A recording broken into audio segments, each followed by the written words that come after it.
نماز کے لیے طہارت ایسی ضروری چیز ہے کہ بے اس کے نماز ہوتی ہی نہیں، بلکہ جان بوجھ کر بے طہارت نماز ادا کرنے کو علماء کفر لکھتے ہیں، اور کیوں نہ ہو کہ اس بے وضو یا بے غسل نماز پڑھنے والے نے عبادت کی بے ادبی اور توہین کی۔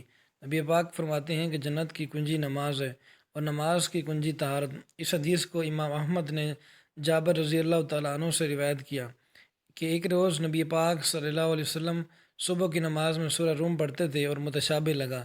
بعد نماز ارشاد فرمایا، کیا حال ہے ان لوگوں کا جو ہمارے ساتھ نماز پڑھتے ہیں اور اچھی طرح طہارت نہیں کرتے، انہی کی وجہ سے امام کو قرأت میں شبہ پڑتا ہے۔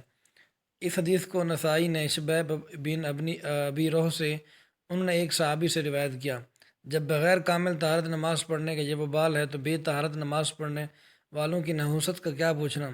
ایک حدیث میں فرمایا کہ طہارت نصف ایمان ہے۔ اس حدیث کو ترمذی نے روایت کیا ہے اور کہا یہ حدیث حسن ہے۔ طہارت کی دو قسمیں ہیں، طہارت صغریٰ اور طہارت کبریٰ۔